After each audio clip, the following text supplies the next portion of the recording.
Allah samu ga annabi Muhammadu kai yawa salamu alaikum. Kin san sallama ita ce cikin addinin musulunci. Wa alaikum salam. Ko ba ko kai in yazo gurin kai ma sallama ba dan shi giya ne. Ki zan ta miki salamu alaikum kin gane look at my face. Almajiri. Na'am. Zo mana da Allah. An gama. Daga dingiran wannan na san wallahi shinkawa shi wanda daga nan nan. Munafiki. Kai ne wanda ka kashe min auren nan. Ai shi kenan ka riga ka kashe aure. Ko ban shiga gidanki ba dama sai mijinki ya sake ki. Shi yasa daga ya kamata duk wanda ta zo mu je mu raya sunan manzon Allah sallallahu alaihi wa alihi wasallam. Ai ni ka cuce ni ina cikin jin daɗi na cikin rufin asiri in ci in sha mai kyau in hau mota in fita in fangama. Shi ne na zo yanzu mu daidaita. Da uban wa? Tuna mai na wana. A dama in la'ira za ta yi bako ai bai kamata ta yi bako guda ɗaya ba ya kamata a gan mu biyu.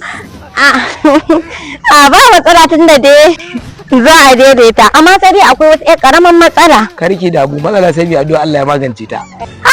Kan dai kuma in gaya maka abin ka san in mutum zai mutu bai kamata ya mutu shi kadai ba. To wallahi dai akwai ƴan matsalan dai kanjamau haka da bawan Allah ya ka gudu. Allah ya baki wanda ya fi ni. To bawan Allah ya zaka yi min haka kai kace fa za mu rufa wa juna asiri. Sunan bawa ta Asaba ba ladidi ba sai an jima. Allah ya baki wanda ya fi ni. Ya Allah. Hauka ake yi? Hauka ake yi? Ai wallahi tallahi yanda ka kashe aure wallahi kai ma sai na kashe ka. A huce haka. Dama da Allah da kuna sai auren nan ku danna mana daya. Idan ba ku sai auren nan ku danna mana biyu. Lafa a huce haka. Lafa. Kina ƙara taku ɗaya babu abin da yana ban sike ki ba. Wai bari in tambaye ka dan Allah da Annabi. A sanadiyan ka zamo mijina kana zaune a cikin gidanka kana ban ci kana ban sha shine kake so ka tauye min haƙƙina sai abin da kace zan yi. Wallahi baka isa ba baka isa ka hada ni abin da raina yake so ba sai na yi yanda nake so a cikin duniya ta. Ki duk ya mutum da ta raina mijinta za ta iya raina iyayenta. Duk ya mutum da ta iya wulakanta mijinta za ta iya wulakanta iyayenta. Zamanin manzon Allah sallallahu alaihi wasallam akwai wata baiwa Allah aka aiko mata aka ta zo gida mahaifanta bai da lafiya. Sai ta a jira mijinta ya dawo daga kasuwa sai ta faɗa bai. Idan ya bata umarni sai ta je gidan. A karo na biyu aka ƙara aiko mata ta ƙara faɗa haka. A karo na uku aka aiko mata aka ce zo mahaifanta Allah bai rasuwa sai ta a jira mijinta ya dawo sai ta faɗa mai mahaifanta wanda ya haife ta ba. Zamanin manzon Allah sallallahu alaihi wasallam bare zamanin mu ne yanzu ausu tuna ausa bauna. Amma ke yanzu ina faɗa miki magana kina faɗa mai kin fito ba da izini na ba. Jigilan da yake a jikinki a matsayin gidan mata aure ba hijabi ba. Ina faɗa kina faɗa. Ka ga mai gidana idan ka gaji da ni ne kawai ka sake ni amma ni wannan karatun da kake ba gani mai zan yi ba fita ne kuma sai na yi. Ba zan sake kin mai da ke karamar bazawara ba. Yasa zaurawa suka yi yawa a gari. Maza ba hakuri mata ba hakuri. Maza Allah sallallahu alaihi wasallam ya ce yawancin yan aljanna masu hakuri ne. Kuma Allah da kansa ya ce inna Allah masu sabiri ina tare da mai hakuri. To yawan aka ce wancan yana tare da ke zaki jabi. To bari Allah da ya halicce ka ya ce idan kai hakuri yana tare da kai. In kin dauka kai kin baki dauka bakin ka tafiya ta.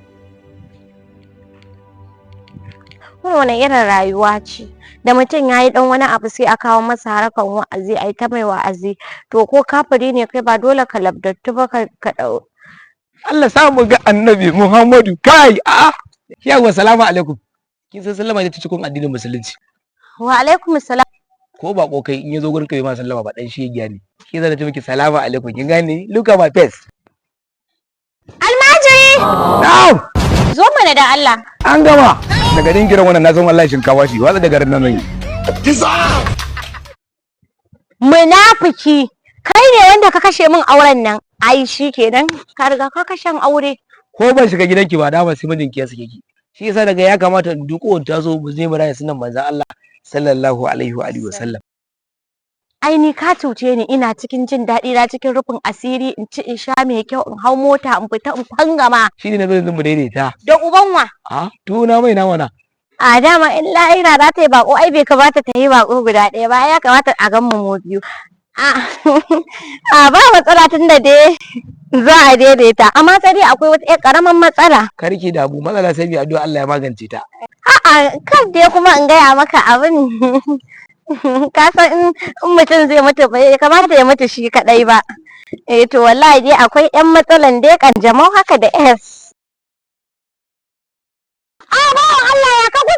Allah ya baki wanda ya fi ni.